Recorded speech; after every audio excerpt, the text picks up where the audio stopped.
தொழுகையை கூட விட்டுட்டு வந்து படத்தை எல்லாத்தையும் வச்சு பார்த்துட்டு பெருமையா பேசுன்னு சொன்னா இந்த சமுதாயம் எங்க போயிட்டு இருக்குன்னு பாருங்க. இதைத்தான் ஊக்கப்படுத்துவதற்கு நீங்க குரானிய வாழ்வியல் பாடம் நடத்துறீங்களா?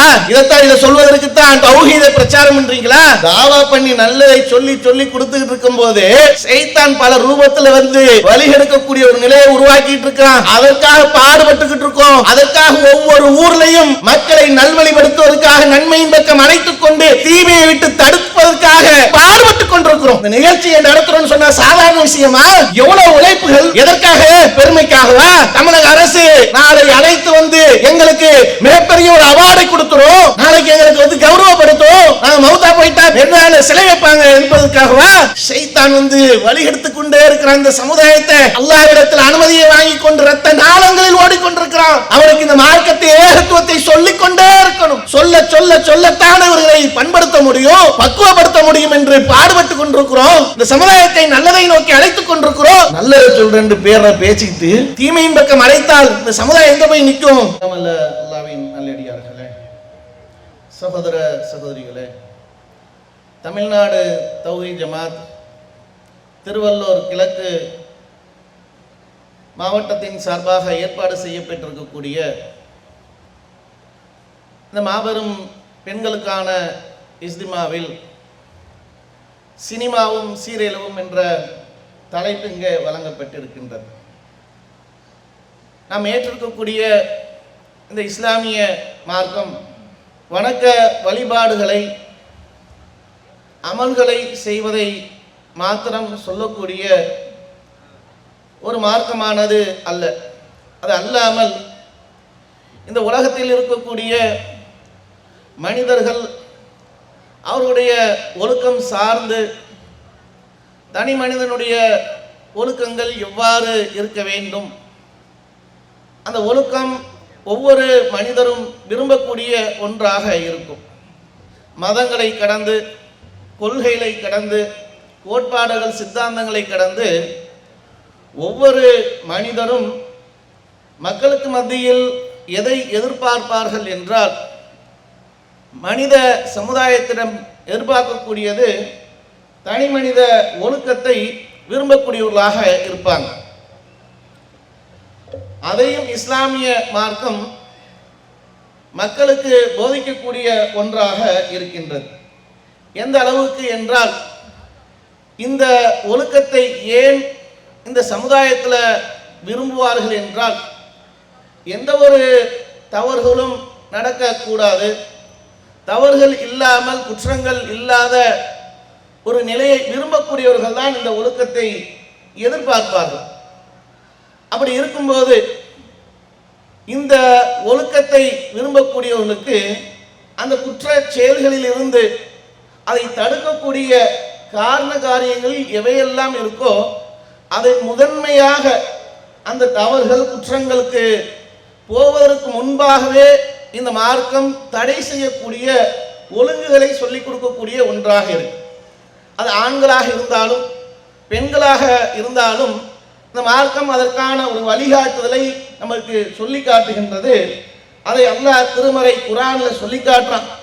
இறை நம்பிக்கை கொண்ட ஆண்களுக்கு நீங்கள் கூறுங்க, இறை தூதர்கிட்ட அல்லாஹ் சொல்றான், இறை நம்பிக்கை கொண்ட ஆண்களிடம் நீங்கள் சொல்லுங்க, அவர்கள் தமது பார்வைகளை தாழ்த்தி கொள்ளட்டும், கற்பு நெறிகளை அவர்கள் பேணி பாதுகாத்துக் கொள்ளட்டும், இதுதான் அவர்களுக்கு தூய்மையானது, அவர்கள் செய்வதை அல்லாஹ் நன்கறிகின்றான் என்று அல்லாஹ் அந்த வசனத்தில் தெளிவுபடுத்துறான். அதே போன்று பெண்களுக்கும் அல்லாஹ் சொல்லி காட்டான், இறை தூதரை சொல்றான், அவர்கள் தமது பார்வைகளை தாழ்த்தி கொள்ளட்டும், தமது கற்பு நெறிகளை பேணி பாதுகாத்துக் கொள்ளட்டும். இந்த பார்வை தான் தவறுகளுக்கு என்னவாக இருக்கு என்றால் அடிப்படையாகவே ஒரு தூண்டுதலை ஏற்படுத்தக்கூடிய ஒன்றாக இருக்கு. மற்றவர்களை பார்க்கும்போது தவறான ஒரு எண்ணம் கொண்டவர்களாக, தவறான சிந்தனைகளை விதைக்கக்கூடிய ஒரு எங்கே ஏற்படும் அப்படின்னு சொன்னா அந்த பார்வையில தான் இருக்கு. ஒரு அந்நிய பெண்களை பார்க்கும்போது, அந்நிய ஆண்களை பார்க்கும்போது இந்த பார்வை வந்து என்னவாக மாறும் என்றால் தவறான எண்ணத்தை உள்ளத்தில் விதைத்து தவறுகளுக்கு தூண்டக்கூடிய ஒன்றாக அமைதி என்பதைத்தான் அல்லாஹ் இந்த வசனத்துல சொல்றான். உங்களுடைய பார்வையில் நீங்கள் தாழ்த்தி கொள்ளுங்க. அந்த குற்றத்திற்கு முன்பாகவே அதனுடைய வாசலை அடைக்கக்கூடிய ஒன்றாக நம்மளுக்கு அல்லாஹ் இந்த வசனத்துல ஏவுகின்றான், எச்சரிக்கை செய்து தூதரை சொல்றான். அதே போன்று அல்லாஹ்வின் தூதரவர்கள் சாலைகள்ல அதற்கான ஒரு உரிமையை கொடுப்பதற்கு அல்லாஹ்வின் தூதரவர்கள் நமக்கு கட்டளையிடுறாங்க. நபி தோழர்கள் அந்த காலகட்டங்களில் தங்குவதற்கு இடமில்லாமல், ஒதுங்குவதற்கு இடமில்லாமல் இப்படிப்பட்ட ஒரு சூழல்ல வாழ்ந்து கொண்டிருந்தாங்க. இப்படி இருக்கும்போது அவர்களுக்குண்டான அந்த பேச்சுக்கள், அவர்கள் எங்க உட்கார்ந்து அமர்ந்து இருப்பார்கள் என்றால் அந்த சாலைகளில் உட்கார்ந்து இருப்பாங்க. அப்படி உட்காரக்கூடியது அல்லாஹ்வின் தூதரவர்கள், நீங்க சாலையில உட்காராதீங்க, சாலையில் உட்கார்வதை நீங்கள் தருங்க என்று அல்லாஹ்வின் தூதர்கள் சொல்லி காட்டுறாங்க. அப்போ நபிகள் நாயகத்துடைய அந்த தோழர்கள் சொல்றாங்க, அல்லாஹ்வின் தூதரே, எங்களுக்கு இதை தவிர வேற இடம் இல்லையே, எங்களுக்கு வேற இடம் இல்லை, உட்கார்றதுக்கு இந்த சாலைகள் தான் இருக்கு, எங்களுக்கு வீடு வாசல்கள் ஒன்றும் இல்லை, போகிறதுக்கு போக்கிடம் இல்லை. அப்படி இருப்பதாக இருந்தால், நாங்கள் எங்களுக்கு மத்தியில் பேசுவதாக இருந்தால் நாங்கள் இந்த மாதிரி இடத்துல தான் உட்கார்ந்து பேசணும். அப்ப இப்படி இருக்கும்போது இதை தவிர வேற என்ன இருக்கு எங்களுக்கு வழி அப்படின்னு சொல்லி அல்லாஹ்வின் தூதர்கள்ட்ட சொல்றாங்க. அப்படி என்றால் நீங்கள் அதற்கான உரிமையை நீங்கள் கொடுக்கணும். சாலையில அமர்வதாக இருந்தால் நீங்கள் அதற்கான உரிமையை கொடுக்கணும். என்ன அதற்கான உரிமை? என்ன? நீங்கள் உங்களுடைய பார்வையில் நீங்கள் தாழ்த்தி கொள்ளணும். சாலை என்றால் பல நபர்கள் வருவாங்க போவாங்க, அந்நிய பெண்கள் வருவார்கள், மற்ற மற்ற நபர்கள் செல்வாங்க. அப்படி செல்லும் போது நீங்கள் அமர்ந்து கொண்டு அவர்களுக்கு தொல்லைப்படுத்தக்கூடிய எந்த ஒரு செயலையும் செய்வது ஆகாது. அதே மாதிரி உங்களுடைய பார்வையை நீங்கள் தாழ்த்தி கொள்வதும் சிறந்த ஒன்று என்று அல்லாஹ்வின் தூதர்கள் சொல்லி காட்டுறாங்க. அதே மாதிரி அங்கே இருப்பதாக இருந்தால் அது யாருக்கும் எந்த ஒரு தொல்லை செய்யக்கூடாது. அவர்கள் சலாம் சொல்லக்கூடியவர்களாக நீங்கள் இருக்கணும், சலாமுக்கு நீங்கள் பதில் சொல்லக்கூடியவர்களாக இருக்கணும். தீமையை விட்டு தடுக்கக்கூடியவர்களாக, நன்மையை செய்யக்கூடியவர்களாக, இந்த ஒழுங்குகளை நீங்கள் பின்பற்றக்கூடியவர்களாக இருந்தால் நீங்க இந்த இடத்துல அமரலாம். அமர்வதாக இருந்தால் இதை செய்யுங்க, இதெல்லாம் கடைபிடிக்கக்கூடிய நபராக நீங்கள் இருந்தால் நீங்கள் சாலையில் அமரலாம். இது என்னால் முடியாது, இதெல்லாம் சிரமம் அப்படின்னு நினைச்சீங்கன்னா ஒதுங்கி செல்வதுதான் சிறந்தது என்று இங்க அமராது என்று அல்லாஹ்வின் தூதரவர்கள் தடை செய்கிறாங்க. அப்ப அல்லாஹ்வின் தூதர் சட்டத்தை சேர்க்கும் போது, மனிதர்களுக்கு அந்த ஒழுங்குகளை சொல்லிக் கொடுக்கும் போது நீங்கள் கவனித்தால் அந்த குற்றங்கள் எங்கெங்கெல்லாம் நடக்குமோ, எந்தெந்த இடத்துலலாம் நடக்கிறதுக்குண்டான வாய்ப்புகள் இருக்குமோ அதை தடை செய்யக்கூடிய ஒரு நிலையாக இருக்கு. இந்த பார்வை விஷயங்கள் இருக்க, இந்த பார்வை விஷயத்திற்கு நீங்கள் திருமறை குர்ஆனை எடுத்து பாருங்க. திருமறை குர்ஆனை எடுத்து பார்த்தா நம்மளுக்கு செய்திகள்ல கேட்கும்போது அதிகமாக பயான்கள்ல சொல்லக்கூடிய தகவல்கள்ல என்ன சொல்லப்பட்டிருக்கும் அப்படின்னு சொன்னா, அதிகமாக தொழுகை குறித்து சொல்லப்பட்டிருக்கு, ஜகாத்துகள் குறித்து சொல்லப்பட்டிருக்கு. நீங்க வசனங்கள் குர்ஆனை பற்றி பாருங்க, எடுத்து பாருங்க. பெண்கள் அது தொழுகை குறித்து நிறைய இருக்கும். அந்த தொழுகை குறித்து எந்தெந்த இடம் எல்லாம் சொல்லப்பட்டிருக்கோ அந்த இடத்துல ஜகாத்தை பற்றி சொல்லப்பட்டிருக்கும் என்று நம்ம கேள்விப்பட்டிருப்போம், அதை பார்த்திருப்போம், படித்திருப்போம். ஆனால் இங்கு இந்த பார்வை விஷயத்துல, பார்வை சம்பந்தமாக அல்லாஹ் திருமறை குர்ஆன்ல எவ்வளவு இடங்கள்ல சொல்லியிருக்கிறான் என்பதை நீங்கள் பார்க்கும்போது அவ்வளவு ஆச்சரியத்துக்குரிய ஒரு விஷயமா இருக்கு. ஏன் அந்த மாதிரி மனித சமுதாயத்துக்கு ஒரு ஒழுக்கத்தை போதித்து சொல்லக்கூடிய ஒரு நிலையில எந்த இடத்துல அவர்கள் தடுமாறுவார்கள், எந்த இடத்துல அவர்களுடைய உள்ளம் தடமாறி குற்றச்செயலுக்கு ஈடுபடுவதற்குண்டான ஒரு வழியை ஏற்படுத்துவோமோ அந்த வழியை அடைக்கணும். அதை மனிதர்கள் அதை பேணுதலாக இருக்கணும் என்பதற்காக அல்லாஹ் திருமறை குர்ஆனில் சொல்லி காட்டுறான். சாடைகள் மூலமாக செய்யப்படும் துரோகத்தை உள்ளங்களில் மறைத்திருப்பதை அல்லாஹ் அறிவான். கண்களில் அந்த கண்களின் மூலமாக செய்யக்கூடிய சாடைகள் இருக்க, அது அந்நியர்கள் போனா, அந்நிய பெண்கள் போனா அங்க பார்க்கக்கூடிய அந்த பார்வை மூலமாக அவனுடைய உள்ளத்துல என்னென்னலாம் தவறான எண்ணங்கள் இருக்குமோ அதை அல்லாஹ் எச்சரிக்கை செய்யறான். நீ பார்க்கிறதுனால ஏற்படக்கூடிய அந்த எண்ணம் இருக்க, தீய குணம் இருக்க, அது எதெல்லாம் என்னெல்லாம் உன்னுடைய உள்ளத்துல ஏற்படுத்துமோ அப்படி ஏற்படுத்தக்கூடியதை அல்லாஹ் அறிவான். நீ மறைச்சிருக்கிற என்ன நம்ம பார்க்கக்கூடிய பார்வை யாரும் பார்க்கல, நம்ம உள்ளத்துல நினைப்பதை யாரும் அறியல, யார் பார்க்க போறா? நம்ம பார்க்கறத அப்படி ஒரு தவறான ஒரு கண்ணோட்டத்தில் பார்க்கறத யார் பார்க்க போறா? இன்னைக்கு தவறுகள் நடப்பதற்கான வாய்ப்புகள் எங்க இருக்குன்னு சொன்னா, இந்த மாதிரியான யார் பார்க்க போகின்றா, யார் அறிய போற, நம்முடைய உள்ளத்துல நம்மை நினைக்கக்கூடியதை யார் அறிய போகின்றார் என்று எண்ணுவதன் மூலமாகத்தான் அதனுடைய அடிப்படையாக தவறுகளுடைய ஊற்றுக்கண் அங்கேதான் திறக்கப்படுது. அதனால்தான் அல்லாஹ் சொல்றான், எச்சரிக்கை செய்யறான், உன்னுடைய கண் ஜாடையில் இருக்க அதன் மூலமாக செய்யக்கூடியதனால் ஏற்படக்கூடிய உள்ளத்துல மறைத்திருக்கிறதையும் அல்லாஹ் அறிந்து வைத்திருக்கிறான் என்று எச்சரிக்கை செய்யறான். அதே மாதிரி இன்னொரு வசனத்திலையும் சொல்லி காட்டுறான், உமக்கு அறிவில்லாததை நீ பின்பற்றாத, உமக்கு அறிவில்லாததை நீ பின்பற்றாத செவிகள், பார்வைகள் மற்றும் உள்ளங்கள் ஆகிய அனைத்துமே மறுமையில விசாரிக்கப்படும். செவிகள் நீ கேட்கக்கூடியது எது இருக்கே, கண்டதை கேட்டுக்கிட்டு நீங்க சினிமாவில் பார்த்தீங்கன்னா பாடல்களை கேட்டு நீங்க ரசித்து அதனால் உள்ளம் உருகி அப்படியே நடக்கக்கூடியதெல்லாம் பார்த்தா அழுகிறான், ஒருத்தன் இதுன்னு குதிக்கிறான். அதில் வரக்கூடிய அந்த பாடலுக்கு தகுந்தார் போல உட்காந்து என்ன பண்றான்னா இவன் ரியாக்ட் பண்றான். சவுண்டு ஓவரா இருந்துச்சுன்னு வைங்களேன், குத்தாட்டம் போட்டு அவன் பாட்டுக்கு அந்த பாட்டை கேட்டு ஒரு ஆட்டம் போடுறான். அங்க நடிக்கக்கூடிய நடிப்பு வேறு விதமாக இருந்தா அதை கேட்டுட்டு என்ன பண்றான்னா உட்காந்து அழுகிறான். அழுது அதை எடுத்து ரீல்ஸ் போடுறதுக்கும் அதுக்கு ஆள் செட்டப்போட தான் போறான். நான் அழுகிற மாதிரி அழுகுவேன், நீ ரீல்ஸ் எடுத்து போடுற மாதிரி போடு அப்படின்ட்டு ஆள் செட்டப்போட போட்டு கண்டதை கேட்கிறான. இந்த கேட்கக்கூடிய இந்த செவி நாளைக்கு உன்னுடைய இறைவனிடத்தில் மறுமையில விசாரணை செய்யப்படும். அதே போன்று பார்க்கக்கூடிய பார்வை இருக்கே, நீ பார்க்கிற பார்வை அனைத்துமே அல்லாஹ்விடத்தில் இந்த மறுமை நாளில் விசாரிக்கப்படும். இந்த கேட்பதன் மூலமாக, பார்ப்பதன் மூலமாக உன்னுடைய உள்ளத்தில் கண்ட எண்ணங்கள் வருகிறது, தீய எண்ணங்கள் வருகிறது. இந்த எண்ணத்தையும் அல்லாஹ் உள்ளத்தில் ஏற்படக்கூடியதையும் அல்லாஹ் நாளைக்கு மறுமையில விசாரணை செய்வான் என்று அல்லாஹ் இந்த வசனத்தின் மூலமாக சொல்லி காட்டுறான்.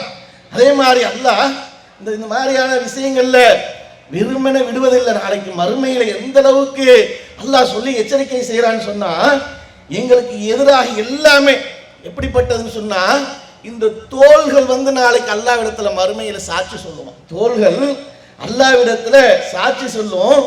அப்போது அந்த மனிதன் ஆச்சரியப்பட்டு, என்னுடைய உடம்பு, என்னுடைய தோல் எனக்கு எதிராக சாட்சி சொல்லுதே, ஏன் சொல்ற அப்படின்னு சொல்லி கேட்கும்போது அந்த மனிதன் கேட்பானா, ஏன் எனக்கு எதிராக நீ சாட்சி சொல்லலாமா? கூடவே இருந்துட்டு குழி பறிப்பான நண்பர்கள், கூடவே இருந்துட்டு தீங்கு செய்வானே, அவனை பார்த்து கேள்வி கேட்பாங்க. என்ன கேட்பாங்க? ஏண்டா கூடவே இருந்துட்டு இப்படி ஏண்டா பண்ற, கூடவே இருந்தியடா, இவ்வளவு நாளா பழகினியடா, இவ்வளவு நாளா நண்பர்களாக இருந்தோமே, இவ்வளவு நாள் உறவினர்களாக இருந்தோமே, இப்படி எனக்கு நீ துரோகம் செய்யலாமா என்று நம்ம கேள்வி கேட்போம். இது போன்று நாளை மறுமையில நம்முடைய தோள்களை பார்த்து கேள்வி கேட்போமா, எனக்கு எதிராக நீ சாட்சி சொல்லலாமான்? அப்போது அந்த தோள்கள் சொல்லுமா, ஒவ்வொரு பொருளையும் பேச வைத்த அல்லாஹ் தான் என்னையும் பேச வைத்தான். ஒவ்வொரு பொருளையும் அல்லாஹ் இந்த மறுமையில பேச வைத்தானே, இப்படி பேச வைத்ததுதான் என்னையும் பேச வச்சதுப்பா. இது முதல் முறையாக உன்னை படைத்தவனிடமிருந்து திரும்பி கொண்டு வரப்படக்கூடிய ஒன்றுதான். நீ இந்த உலகத்துல படைக்கப்பட்டு இதன் பிறகு நீ திரும்பி கொண்டு வரப்பட மாட்ட. அதன் பிறகு வாழ்க்கையே இல்லை, இந்த உலகம்தான் வாழ்க்கை, இந்த உலகத்தோடு எங்களுக்கு முற்று பெற்று விட்டது என்று எண்ணி ஒன்றுடைய வாழ்க்கையை வாழ்ந்து கொண்டிருந்த உலகத்தில் கண்ட நிகழ்வுகளை எல்லாம் ஆட்டத்தையும் பாட்டத்தையும் கேலி கூத்துகளையும் உன்னுடைய நேரங்களை செலவு செய்து கொண்டு மீண்டும் எழுப்பப்படுவாய் என்று அச்சமில்லாமல் இருந்தியே. உன்னை முதல்ல படைத்த அந்த இறைவன் தான் இப்பவும் திரும்பவும் படைக்கப்பட்டு எல்லா பொருட்களையும் பேச வைத்திருக்கிறான் என்று அல்லாஹ் அந்த மறுமை நாள்ல ஒவ்வொருத்தரும் அவர்கள் பேசக்கூடிய ஒரு நிலை ஏற்படும்.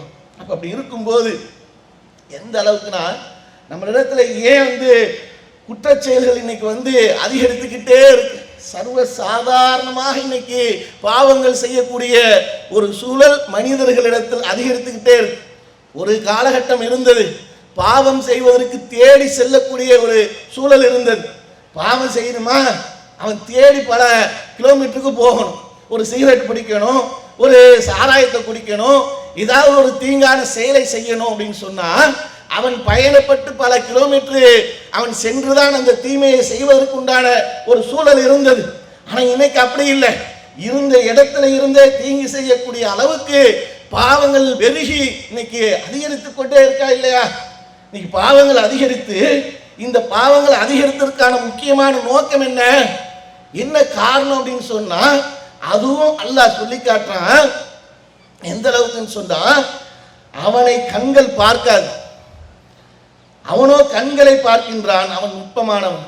நம்ம என்ன பாவம் செய்யக்கூடியவர்கள் இந்த மாதிரி சர்வ சாதாரண தீங்குல ஈடுபடுறாங்களே, ஒரு பேச்சுக்களாக இருக்கட்டும், எந்த ஒரு செயல்பாடுகளாக இருக்கட்டும், என்னை அல்லாஹ் பார்த்து கொண்டிருக்கிறான். நான் அவனை பார்க்காட்டாலும், படைத்த இறைவனை நான் பார்க்காட்டாலும் அல்லாஹ் என்னை பார்த்து கொண்டிருக்கிறான் என்ற அந்த எண்ணம் நம்மளிடத்துல இல்லாதனுடைய விளைவுதான், நம்மளிடத்துல இல்லாத அந்த செயல்பாடுகளின் இதுல தான் நம்ம என்ன பண்றோம்னு சொன்னா, சர்வ சாதாரணமாக பாவங்களில் ஈடுபட்டு கொண்டிருக்கிறோம். அப்படி இருக்கும்போது அல்லாஹ் திருமறை குர்ஆன்ல அந்த பாவத்தினுடைய சுவரின் பக்கம் நெருங்கக்கூடா என்பதற்காக இறை தூதர்கள் மூலமாக அல்லாஹ் சொல்லி காட்டுறான்.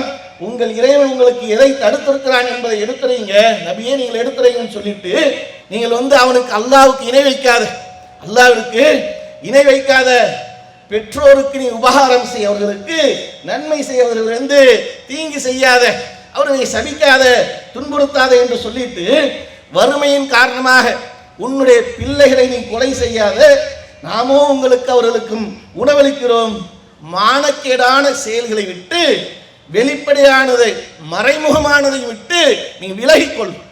மானக்கேடான செயலை விட்டும் மறைமுகமாக இருக்கக்கூடியதை விட்டும் நீ விலகிக்கொள் என்று தூதர்கள் மூலமாக சொல்லப்பட்டு மனிதர்களுக்கு இது போன்ற நல் ஒழுக்க உபதேசத்தை அல்லாஹ் சொல்லி காட்டும்.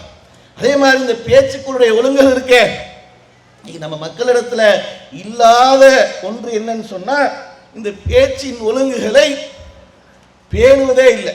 பேச்சுடைய ஒழுங்கு இருக்குன்னு சொன்னா, அல்லாஹ்வின் தூதருடைய காலகட்டத்தில் இந்த பேச்சுடைய ஒழுங்குகளை எந்த அளவுக்கு அல்லாஹ்வின் தூதர் சொல்லியிருக்காங்கன்னு சொன்னா, அல்லாஹ்வின் தூதர் மார்க்கத்தை உபதேசம் செஞ்சாங்க.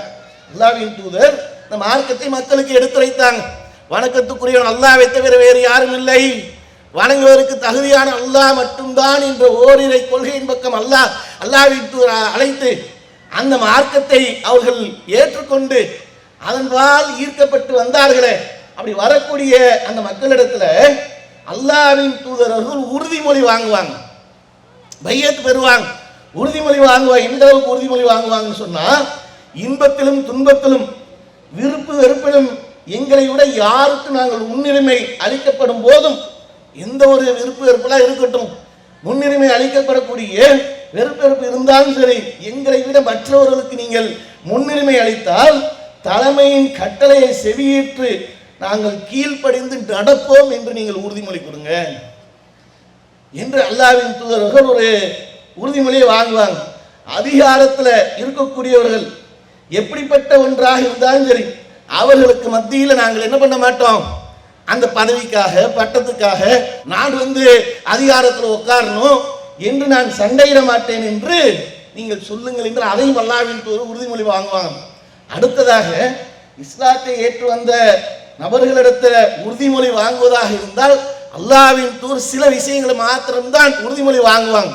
அதில் பார்த்தீங்கன்னா இந்த அம்சமும் இருக்கு.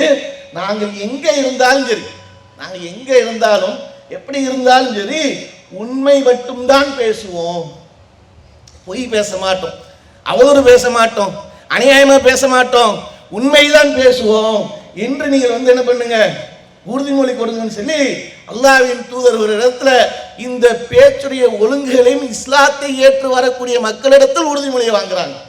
எப்படிப்பட்ட ஒரு முக்கியத்துவம் வாய்ந்த ஒன்றாக இருக்கு பாருங்க. ஆனா இன்னைக்கு நம்ம மக்களிடத்தில் என்னவாக இருக்கு, இந்த பேச்சுடைய ஒழுங்குகள் எப்படி சர்வ சாதாரணமாக நம்ம பேசக்கூடிய மற்ற மக்களுடைய நம்மளுடைய பேச்சுக்கள் மற்றவர்கள் ஒரு காயப்படுத்தும், ஒரு துன்பப்படுத்தும். நம்ம சாதாரணமாக பேசிட்டு போகக்கூடிய பேச்சுக்கள் அவர்களை ஒரு நோவினை செஞ்சிருமே, அவர்களை ஒரு பாதிச்சிருமே என்றெல்லாம் இன்னைக்கு பார்த்து பேசக்கூடிய ஒரு நிலை இருக்கா. இந்த மாதிரி பார்த்து பேசணும். அது பெண்கள் ரொம்ப அதிகம். அதில் இருக்கக்கூடிய முன்பின் விஷயத்தில் என்ன பண்ண மாட்டாங்க, பார்ப்பதே கிடையாது, சாதாரணமாக பேசிக்கிட்டு செல்லக்கூடியவர்களாக இருக்கிறாங்க. அதைக்கு அல்லாஹ்வின் தூதர்கள் சொல்லக்கூடிய ஒரு இடத்துல சொல்றாங்க, பெண்களே உங்களை நாங்கள் நரகத்தில் அதிகமாக பார்த்தேன். ஏன் அல்லாஹ்வின் தூதரை கேட்கிறாங்க, அல்லாஹ்வின் தூதரை எதற்காக அப்படின்னு சொன்னா, நாங்கள் வந்து உங்களை பார்த்தோம் அப்படின்னு சொன்னா நீங்கள் நன்றி கெட்டவர்களாக இருக்கிறீங்க. உங்கள் கணவர் செய்யக்கூடியதற்கு நன்றி மறந்து நீங்கள் என்ன செய்வீங்க? சாதாரணமாக ஒரு வார்த்தையை என்ன செஞ்சிட்டீங்க போங்க. கணவர் வந்து ரொம்ப சிரமப்பட்டு அவருடைய குடும்ப சூழலை வைத்து அவரால் முடிஞ்ச அளவுக்கு அந்த குடும்பத்தை அவர் கட்டமைத்து உருவாக்கணும்னு நினைப்பார், செலவு செய்யணும்னு நினைப்பார். அந்த குடும்ப சூழலெல்லாம் உணர்ந்து கொள்வது கிடையாது. பல நேரங்கள் அதை உணர்ந்து செயல்படக்கூடிய மக்கள் இருப்பாங்க. ஆனாலும் ஒரு கட்டத்தில் என்ன ஆகும்னு சொன்னால் அந்த வார்த்தை அதனுடைய வார்த்தையுடைய அந்த விஷயத்தை கவனம் கொள்ளாமல் நாளைக்கு மறுமையில் உங்களுக்கு மிகப்பெரிய ஒரு பாதிப்பை ஏற்படுத்திடுமே என்று அஞ்சாமல் கூட என்னங்க பெருசா செஞ்சிட்டீங்க நீங்க, உங்களோடு வந்து உங்களை வாழ்ந்ததுல எனக்கு வந்து பெரிய துன்பம் தான் ஏற்பட்டிருக்கு, நஷ்டம் தான் ஏற்பட்டிருக்கு, என்ன நீங்க அப்படின்னு சந்தோஷமா வச்சுட்டீங்க இப்படின்ற பேச்சுக்கள் பேசக்கூடிய மக்கள் இருக்கிறாங்களா இல்லையா? இப்படி பேசுறாங்களா இல்லையா? இந்த வார்த்தை எந்த அளவுக்கு மறுமை அல்லாஹ்வின் எச்சரிக்கை செய்ய உங்களை மறுமையில நரகத்துல நான் வந்து பார்த்திருக்கேன்னு சொன்னா நரகத்துல கொண்டு போய் சேர்க்கக்கூடிய ஒரு செயலாக இருக்க ஒரு பேச்சுக்கள். அப்ப இதை வந்து இன்னைக்கு பார்த்து பேசுறோமா? அதே மாதிரி இன்னைக்கு சமூக ஊடகங்கள்ல வரக்கூடிய செய்திகளை எல்லாம் அப்படியே எடுத்து என்ன பண்ணும், ஃபார்வேர்டு செஞ்சு மற்றவர்களுடைய அந்த உள்ளம் பாதிக்கப்பட்டுரும், அந்த உணர்வுகள் பாதிக்கப்படும். இதில் உண்மை இருக்கா பொய் இருக்கா, அதில் ஏதாவது ஒரு தவறுகள் இருந்தால் அதற்கு நம்ம பொறுப்பேற்கணுமே என்று கூட இல்லாமல் ஃபார்வேர்டு செய்யப்பட்டோம். ஏன்னா எதுக்காக? நான் அனுப்புனேன்னு இருக்கணும். முதன்மையாக இந்த செய்தியை இந்த குடும்பத்தில் நான் அனுப்புனேன்னு இருக்கணும், இந்த குடும்பத்தில் நான் அனுப்புனேன்னு இருக்கணும் என்பதற்காக அனுப்பிட்டு அதில் நம்ம மக்கள் யாராவது விளக்கம் கொடுத்தா இது தப்பாக இருக்கே, இது சரியில்லையே, உண்மைக்கு புறமாக இருக்கு அப்படின்னு சொன்னால் அதற்கு எந்த அளவுக்கு பேசும்? நம்ம போட்டதுக்காகவே அது வந்து உண்மை இருந்தால் உள்ளார் நாமதி நான் கவனிக்காக போட்டேன், தப்பு தான், அது நான் கொஞ்சம் விசாரிக்காமல் அவசரப்பட்டு போட்டுட்டு தான் இப்படின்னு சொல்லியிருக்கணும் தானே. ஆனால் என்ன பேசுறதுன்னா அப்படி வந்து அறிவுறுத்தக்கூடிய எச்சரிக்கை செய்யக்கூடிய நபர்களை வசை பாடுவது, அவர்களை வந்து கண்ணமணிக்கு பேசுவது நடக்கா இல்லையா? எத்தனை குழுமங்கள்ல இது மாதிரி இன்னைக்கு வாட்ஸ்அப் குழுமங்கள்ல சண்டைகள் நடந்துகிட்டு இருக்கு, சாதாரணமாக நடக்கா இல்லையா? ஒரு போட்ட செய்திகளுக்கு அதுக்கு உண்மை இல்லைமா? ஏன் இந்த மாதிரி உண்மை இல்லாம நம்ம போட்டுட்டோம்னு வைங்களேன், அல்லாஹ்வுடைய தண்டனையில் நம்ம தப்பிக்க முடியுமா? நாளை மறுமையில அல்லாஹ் குறித்து விசாரித்து அங்கே வந்து நம்மளுக்கான தீர்வை வழங்குவானே. இந்த உலகத்தில் வேண்டுமானால் ஒருத்தருடைய மானத்தில் விளையாடினால் இன்னைக்கு நீதிமன்றத்தில் போய் பேசி அவர்களிடத்துல என்னுடைய மானத்தை விளையாடித்தான் அதுக்கு நஷ்டஈட வாங்கி கொடுங்கன்னு சொன்னா இந்த அநீதிமன்றங்கள் நீதி கிடைக்காது. அப்படியே கிடைச்சாலும் அவன் மௌத்தா போன பிறகு வேணா கிடைக்கும், அவனுடைய பேரம்பேத்தி வந்து தான் பார்க்கணும் அந்த தீர்ப்பை. அப்படிதான் இன்னைக்கு இந்த நீதிமன்றத்தில் இருக்கு. ஆனால் அல்லாஹ்வுடைய நீதிமன்றம் இருக்கே, அந்த நீதிமன்றத்தில் ஒரு மனிதன் பாதிக்கப்பட்டு அங்கே முறையிட்டு வாதாடினான் என்றால் நாம் செய்திருக்கக்கூடிய நல்லறங்கள் மூலமாக தீர்ப்பளிப்பானே. நம்ம நினைச்சிட்டு போகலாம் நன்மைகள் நிறைய செய்திருக்கிறோம், நமக்கு அல்லாஹ் சொர்க்கத்தை வழங்கியிருப்பான் அப்படின்னு யோசித்துட்டு போகலாம். ஆனால் நாம் பேசி இந்த பேச்சுக்கள் யார் மூலம் யாருக்காவது தவறாக இல்லாததெல்லாம் பேசியிருந்தோம் சொன்னால் அதன் மூலம் நன்மைகள் மூலமாக தீர்ப்பளிக்கப்படுமா இல்லையா? உண்மையான இழப்பு எதுன்னு சொன்னா அல்லாஹ் சொல்லி காட்டுறானே, வயலுள்ளி குள்ளி ஹுமசத்தில் ஹுமசா, குறை கூறி புறம் பேசி திரிபவனுக்கு கேடுதான், அவன் ஹுத்தமாவில் எறியப்படுவான். ஹுத்தமா என்றால் என்ன வேணும் உனக்கு தெரியுமா? அது அல்லாஹ்வினால் மூட்டப்பட்ட நெருப்பு. புறம் பேசுவதை எல்லாம் சாதாரணமாக நினைக்கிறோம், இருக்கிறத தானங்க பேசுகிறோம், ஆனால் இல்லாததையா பேசிக்கிட்டு இருக்கோம். இருக்கிறத பேசுறது தான் குறை, இல்லாததை பேசுறது அவதூறு. அப்போ இந்த ரெண்டுமே அல்லாஹ் தடை செய்துவிட்டு இந்த ரெண்டு சாராருக்கும் தான் நான் ஹுத்தமாவை தயார்படுத்தி வச்சிருக்கேங்கிறான் அல்லாஹ்.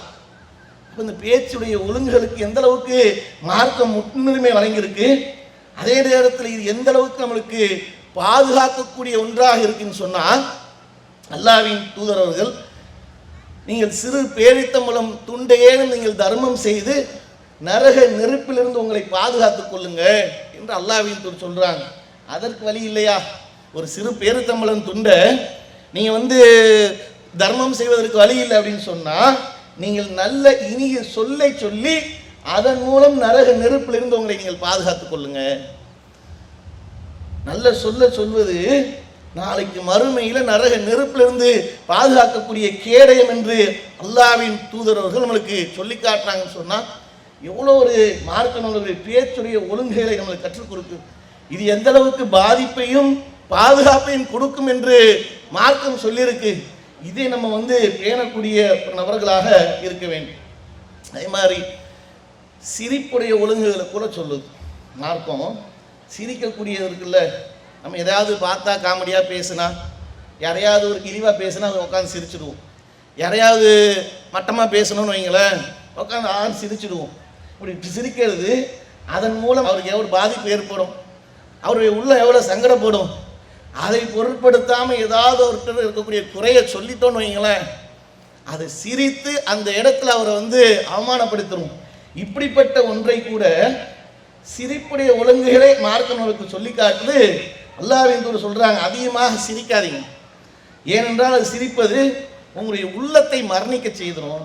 ஓவராக சிரிச்சுக்கிட்டே இருந்தோன்னு வைங்களேன், நீங்கள் சினிமா கூட பார்த்தீங்கன்னு சொன்னால், சினிமாக்களில் ஒரு காமெடியை பார்த்துட்டு உட்காந்து சிரின்னு சிரிச்சுக்கிட்டே இருப்பாங்க.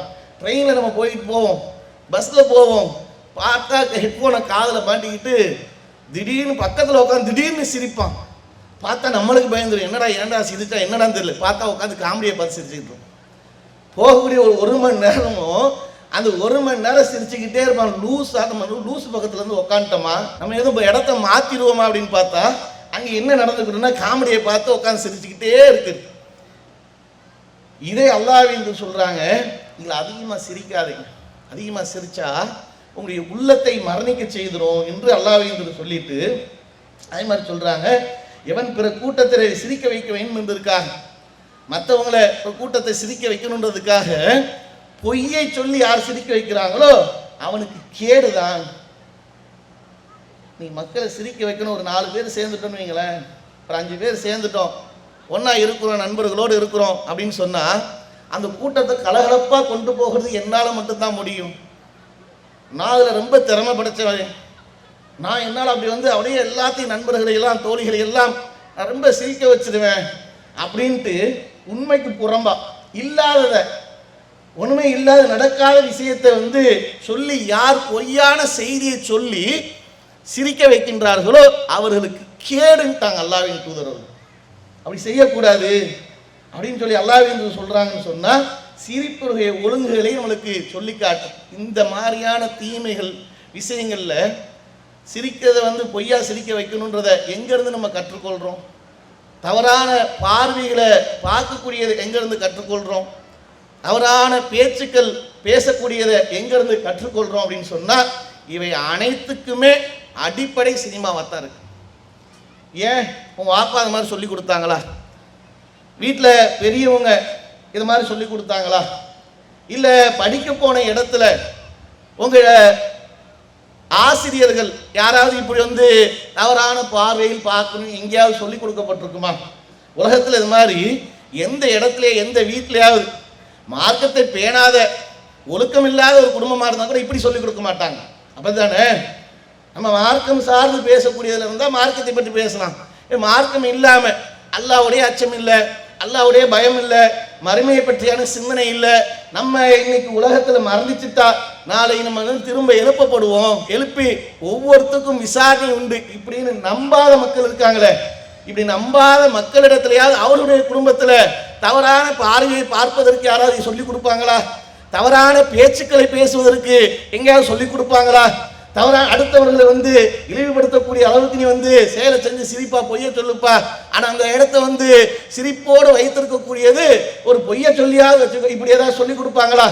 எந்த இடத்துலையாவது சொல்லிக் கொடுப்பாங்கன்னு பாருங்க. இது எங்கேயுமே நடக்காது. இது நடக்கக்கூடியது எல்லாமே எங்கே நடக்கும்னு சொன்னால் இந்த சினிமாவில் தான், சினிமா உலகத்தில் தான் நடக்கும். இந்த சினிமா உலகத்தில் தான் மக்கள் இன்னைக்கு சீரழிந்து போவதற்கு காரணகாரியமாக இருப்பதே இந்த சினிமா தான். இன்னைக்கு பாலியல் வன்கொடுமைகள் நடக்கா, அதற்கு அடிப்படை என்னன்னா சினிமா தான். இன்னைக்கு கொலைகள் நடக்கா, அடிப்படை இந்த சினிமா தான். இன்னைக்கு திருட்டுக்கள் நடக்கா, அடிப்படை இந்த சினிமா தான். இன்னைக்கு மற்ற மக்களை இழிவாக ஏளனமாக பேசி சிரித்து மகிழ்கின்றார்களா, அடிப்படை இந்த சினிமா தான். இந்த சினிமா தான் இன்னைக்கு இருக்கக்கூடிய அனைத்து மக்களையும் வழிகெடுப்பதற்கான முதன்மையான காரணியாக இருக்கு. அப்ப இதையே என்ன பண்றாங்கன்னு சொன்னா, இன்னைக்கு இந்த சினிமாக்கள்ல காதல் காட்சிகள் இல்லாம, பாட்டுக்கள் இல்லாம, மார்க்கத்துக்கு முரணாக இல்லாத ஏதாவது ஒரு சினிமா உண்டா? எங்கேயாவது ஏதாவது ஒரு சினிமா எடுக்கப்பட்டிருக்கா உலகத்துல? இந்த சினிமாவை பார்த்தா நல்ல சிந்தனை வரும், மூளைக்கு சுறுசுறுப்பு வரும், மூளைச்சாவு அடைஞ்சவனை கொண்டு போய் வச்சா கூட அவன் எந்திரிச்சு விறுவிறுப்பா எந்திரிச்சு வந்துடுவான் அப்படின்னு ஏதாவது ஒரு படம் இருந்துச்சா? இப்படி சொல்வதற்கு கேடு கட்டோல் இருக்கிறாங்க. இன்னைக்கு என்னவா, சினிமாவை பாருங்க, சினிமாவை பார்த்தா மூளை சுறுசுறுப்பா மாறிடும், நல்லவங்களுக்கு சிந்தனை வரும் இப்படின்னு இன்னைக்கு என்ன பண்றான்னு சொன்னா, ஒரு சட்டசபையை வழிநடத்தக்கூடியவர் சொல்றார், இன்னைக்கு சினிமா மூளையை மழுங்க செய்தா என்று விவாதம் நடத்திக் கொள்ளலாமா? அதுக்கு இந்த தாவேக அரசு தயாரா? சினிமா மக்களை வழிகெடுக்கிறது, மக்களுக்கு எந்த ஒரு பயனும் இல்லை, நேரிய சிந்தனையை கொடுக்கல. இந்த சினிமா இருக்கக்கூடிய அனைத்து மக்களையும் வழிகேட்டின் பக்கம், தீமையின் பக்கம் கொண்டு செல்கிறது என்று வாதிட நாங்கள் தயார். மூளை சுறுசுறுப்பாக மாறும், அது உற்சாகத்தை தரும், அது தெளிவை கொடுக்கும் என்று சொல்லக்கூடிய யாராக இருந்தாலும் நாங்கள் விவாதம் செய்ய தயாராக இருக்கோம். சரி, இவர்கள் மார்க்கத்தின் அடிப்படையில் அவர்கள் சொல்லக்கூடியவர்கள் இல்லை, ஏதோ ஒரு தலைவருடைய மோகத்தில் போய் உழக்கூடியவர்கள். ஏன்னா இன்னைக்கு அவர்களை எதிர்பார்க்கல, அவங்களே நினைச்சு கூட பார்க்கல, தான் சபாநாயகர் ஆகணும்னு எதிர்பார்க்கல, தான் அமைச்சர் ஆகணும்னு எதிர்பார்க்கல, தான் எம்எல்ஏ ஆகணும்னு எதிர்பார்க்கல. எப்படியோ ஒருத்தருடைய முகத்தின் மூலமாக, ஒரு மாய தோற்றத்தின் மூலமாக இன்னைக்கு அதிகாரத்துக்கு வந்துட்டாங்க. அவர்கள் பேசுவதாக இருந்தால் ஏதோ ஒரு வகையில் அவங்களுடைய இருக்கக்கூடிய இருப்பிடத்தின் அடிப்படையில் பேசுறாங்கன்னு போகலாம். ஆனா இன்னைக்கு மார்க்கத்தை தெரிந்து தௌஹீதை பிரச்சாரம் செய்து தௌஹீதை வளர்க்கக்கூடிய நாங்கள் எல்லாம் மக்கள்கிட்ட குர்ஆனை கொண்டு போய் சேர்க்கிறோன்ட்டு நரம்பு படைக்க பேசக்கூடியவர்கள் கூட இன்னைக்கு இந்த சினிமாவில் விழுகக்கூடியவர்களாக இருக்கிறாங்களா இல்லையா? சமீபத்தில் ஒரு ஹபீபின்ற ஒரு படம் வந்துச்சு. என்ன சாதனை திறப்படம் இந்த படம்? ஏதாவது சமூகத்தில் இருக்கக்கூடிய இஸ்லாமிய சிறுபான்மை மக்களிடத்தில் இருக்கக்கூடிய பொருளாதாரத்தை மேம்படுத்திச்சு அந்த ஹபீபி. இஸ்லாமிய சிறுபான்மை மக்களுடைய உரிமை பறிக்கப்பட்டு இன்னைக்கு போராடி கொண்டிருக்கோமே, அந்த உரிமையை பெற்றுக் கொடுத்துச்சா இந்த ஹபீபி? இஸ்லாமிய சமுதாயத்துடைய வாழ்வாதாரத்தை உயர்த்தி கல்வி அறிவியை பெருக்கி இன்னைக்கு வேலை வாய்ப்புகளை உருவாக்கி கொடுத்துருச்சா இந்த ஹபீபி?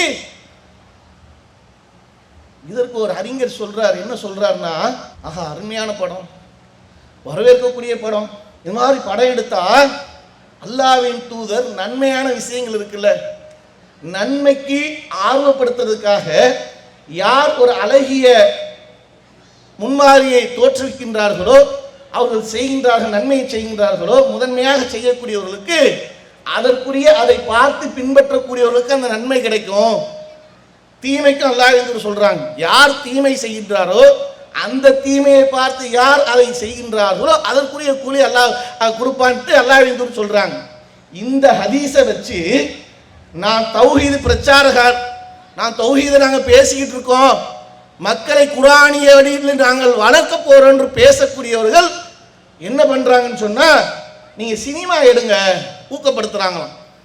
இந்த சினிமா இன்னைக்கு மக்களை எந்த அளவுக்கு நடுத்தரில் கொண்டு வந்து நிப்பாட்டி இருக்கு, எந்த அளவுக்கு இன்னைக்கு இளைஞருடைய வாழ்வை நாசப்படுத்திருக்கு. இதற்கு சினிமா எடுக்கணுமா? சரி, நீங்க வக்காலத்து வாங்கக்கூடிய ஹபீபி என்ன மார்க்கத்துக்கு உடன்பட்டு நபி வழியில் எடுத்திருக்காங்களா? சுன்னத்தான முறையில் எடுத்திருக்காங்களா? இதை நடைமுறைப்படுத்துறது மாதிரி நீங்க எடுத்தீங்கன்னா அதனுடைய நன்மையை நீங்கள் பெறலாம் என்று சொல்றீங்களே, அப்படி சொல்லக்கூடிய நீங்கள் அந்த நன்மை, இந்த படம் வந்து நபி வழியில் எடுத்திருக்காங்க, நல்ல படம் தான், நீங்க வீட்டில் உட்காந்து பள்ளியில் உட்காந்து பள்ளிவாசல்ல ஃபஜர் தொழுகைக்கு பிறகு குர்ஆன்லாம் வாசிக்காதீங்க, இந்த படத்தை வேணா போட்டு காடுங்கன்னு சொல்லலாமா? என்னன்னா இன்னைக்கு எல்லா மக்களையும் இந்த சினிமா பெரிய ஒரு தாக்கத்தை ஏற்படுத்திடுச்சு. இன்னும் ஒருத்தர் அதே மாதிரி தான், அவர் வந்தும் இந்த சினிமா அப்படி இருக்கு, அற்புதமாக இருக்கு, இந்த மாதிரி படம் எடுக்கிறதுக்கு ஒரு தைரியம் வேணும், இந்த மாதிரி சினிமா எடுக்கிறதுக்கு ஒரு துணிச்சல் வேணும், அருமையாக எடுத்திருக்காங்க அப்படின்னு சொல்லி இன்னொரு பிரச்சாரம். தமிழகத்தில் அறியப்பட்ட ஒரு பேச்சாளராக இருக்கக்கூடிய நபர் அதை வந்து வெளிப்படையாக சொல்றாங்க. என்னதான் அந்த சமூகத்துக்கு என்ன சொல்ல வரீங்க? சினிமா பார்ப்பது நல்லதுன்னு பேச வரீங்களா? சமூகத்துக்கு சினிமாவினால் நல்லது நடந்திருக்குன்னு சொல்ல வரீங்களா? காவல்துறையுடைய அறிக்கையை பாருங்க. இஸ்லாமிய பேச்சாளராக இருந்து கொண்டு பேசுறீங்கல்ல, காவல்துறையுடைய அறிக்கை ஒவ்வொரு வழக்குகளையும் நேரடியாக விசாரணை செய்யக்கூடியவர்களாக இருக்கிறாங்களே, அவங்க சொல்லக்கூடியது. படம் ஒன்று சுப்பிரமணியபுரம்னு ஒன்று வந்துச்சு. இந்த படத்துக்கு பிறகு மக்கள்கிட்ட இளைஞர்கள்ட்ட என்ன அதிகரிச்சது அப்படின்னு சொன்னா, அறிவாலை எடுத்துக்கிட்டு அப்படி சுத்துறது இளைஞர்களை அதிகப்படுத்தி ஊக்கப்படுத்திருச்சு. இந்த படம் அறிவாலை தூக்கிட்டு அவர்கள் போவாங்க. அந்த அறிவாளுடைய கலாச்சாரம் அதிகரிச்சிச்சு இந்த படத்தின் மூலமாக. இன்னொரு படம் வந்துச்சான், பொல்லாதன்னு ஒரு படம் வந்துச்சான். அந்த படத்தில் என்னமா, அதில் இந்த பைக்குகளை திருடுற மாதிரி ஒரு காட்சி வச்சிருப்பானோ. அப்படி வச்சதுனால அதனுடைய விளைவு என்னாச்சுன்னு சொன்னா, இன்னைக்கு பைக்கு திருடுறவங்க எல்லாம் அந்த படத்தை பார்த்தது தான் எப்படி பைக்கை அடுத்தவனுக்கு தெரியாம மற்ற எந்த ஒரு பிரச்சனையும் இல்லாம அழகா திருடிட்டு போகணும்னு அந்த படம் கத்துக்கிட்டு. அது மூலமாக இன்னைக்கு பைக்கு திருடுறவனை எவனை கூப்பிட்டு கேட்டாலும் ஏதோ திருட்டுத்தான் பொழப்பென்று இருக்கிறவன் திருடிட்டா பரவாயில்ல, அந்த திருட்டின் மூலமா என்ன பண்ணுவான், கொண்டு போய் பைக்கை போய் எடைக்கு போடுற மாதிரி போடுவான், வாங்கி குடிச்சிட்டு இல்லை ஏதாவது கஞ்சாவை அடிச்சுட்டு போய் படுத்துருவான். அவனுக்கு 1000 2000 கிடைச்சா போதும். இது திருட்டிலேயே இருக்கக்கூடியவன். ஆனால் இன்னைக்கு இளைஞர்கள் திருடுறாங்க, கல்லூரியில் படிக்கிறவன் திருடுறான், நல்ல வேலையில் இருக்கக்கூடியவன் திருடுறான். ஏண்டா அப்படின்னு சொன்னா, என்ன அந்த படத்தில் நான் பார்த்தேன், அது ரொம்ப த்ரில்லிங்காக இருந்துச்சு. அதில் ரொம்ப சுவாரஸ்யமாக இருந்தது. திருடிட்டு போடுறது மூலமாக ஏற்படக்கூடிய அந்த விஷயமே பயங்கரமான ஒரு த்ரில்லிங்காக இருந்துச்சு. நம்மளும் செஞ்சா என்ன, படிக்கிற பையன், கல்லூரி படிக்கிற பையனை ஒரு திருடனா மாத்திருக்கு, ஒரு நல்ல வேலை செஞ்சு ஐடி வேலை செஞ்சுட்டு இருக்கிறவன திருடனா மாத்திருக்கு. நல்லா இருக்கக்கூடிய சிந்தனை உள்ள பையனை அவனை திருடனாக மாத்திருக்குன்னு சொன்னா, இதுதான் இந்த படத்துடைய நிலைகள் என்று காவல்துறையினர் அறிக்கையாக விசாரணையில சொல்லும் போது இளைஞர்கள் வாக்குமூலம் கொடுக்குறாங்க. அதே மாதிரி இன்னொரு படம் வந்திருக்கு, புதுப்பேட்டைன்னு ஒரு படம் வந்துச்சான். அந்த படம் என்னவா, அதில் ஒரே ரவுடிசத்தை காட்டியிருக்கிறாங்க. ரவுடிசத்தை காட்டி இன்னைக்கு அவன் இன்னைக்கு உட்காந்து கும்மலாக இப்போ பைக்கில் சுற்றிட்டு 3 பேர் 4 பேர் பைக்கில் போய் இல்லாத வம்பெல்லாம் இழுத்துட்டு விலைக்கு வாங்கிட்டு வரான் அப்படின்னு சொன்னால், இது மாதிரியான பிரச்சனைகளை அதிகமாக ஊக்கப்படுத்தியது இந்த படம். ஏண்டா போய் பிரச்சனை பண்ணுற, நல்லா தாண்டா இருக்கிற, ஏண்டா இப்படி பைக்கில் இப்படி போகிறேன்னு விசாரணை கேட்டால் அவன் வாக்கு மூலம் இதைத்தான் கொடுக்குறான்னு சொல்லி இன்னைக்கு இது மாதிரி ரவுடிகளையும் திருட்டு பயல்களையும் உருவாக்குறது தான் இந்த படம். இதை எடுக்க சொல்றீங்களா நீங்க? இது மாதிரி எடுத்தா இந்த சினிமாவுக்கு ஊக்கப்படுத்தினா இது நல்ல முன்மாறி, இதுக்கு நன்மை கிடைக்கும் என்று சொல்ல வரீங்களா? என்னதான் சொல்ல வரீங்க? இப்போ இப்படிப்பட்ட ஒரு நிலை இன்னும் எந்த அளவுக்கு சமுதாயத்தை பெண்களை கூட விட்டு வைக்காம மாத்தி இருக்குன்னு பாருங்களேன். ஏதோ இளைஞர்கள் இப்படி பார்க்குறாங்க, திருடுறான், அது மாதிரி கும்பலா சேர்ந்து ரவுடிசம் பண்றான், வழக்குகளில் மாற்றான் அப்படின்னு சொன்னா பெண்களை எந்த அளவுக்கு அதாவது மாத்தி இருக்குன்னு பாருங்க. படம் அப்போ முஸ்லிம்ஸ் நாட் அலவுட்னு போட்டுருங்க, வித் ஹிஜாப் நாட் அலவுட்னு போட்டுருங்க. எனக்கு சவுந்தரமா பேசுறீங்க. சரி, அவங்க என்ன பியூட்டிஃபுல்லி போட்ட படம் போட்டிருக்காங்க இல்லையே? ஆமா, அவங்க அமலமா இல்லையே? அதனால அதுக்கும் இந்த ட்ரெஸ்ஸுக்கும் என்ன சம்பந்தம் எனக்கு தெரியல. சரி, அதனால பார்க்க கூடாதுன்னு ஏதாச்சும் ரூல்ஸ் இருக்கா என்ன? நீங்க சொல்லவே கூடாது, என்னோட ரைட்ஸ் அது. நான் மூவி பார்ப்பேன், உங்களுக்கு என்ன பிரச்சனை? என்ன சொல்றாங்க பாத்தீங்களா? இது யாரு? தீன் குல செல்வி. இந்த அம்மாவுக்கு பத்திரிக்கை அடிச்சா எப்படி அடிப்பாங்க? யார் யாருக்கு கல்யாணம்னு பத்திரிக்கை அடிக்கும் போது தீன் குல செல்விக்கும் தீன் குல செல்வனுக்கும் திருமணம். இந்த தீன் குல செல்வி என்ன சொல்லுதுன்னு சொன்னா, அங்க சொல்லக்கூடியது என்ன, படம் பார்க்கக்கூடாதுன்னு தடை இருக்கா? படம் பார்க்கக்கூடாதுன்னு ஏன் போறீங்கன்னு அம்மனமாக யாரும் நடிக்கிறாங்களா? கேள்வி கேட்குது. கேட்கக்கூடியது கூட ஏதோ மார்க் அடிப்படையில் உபதேசம் பண்ணல.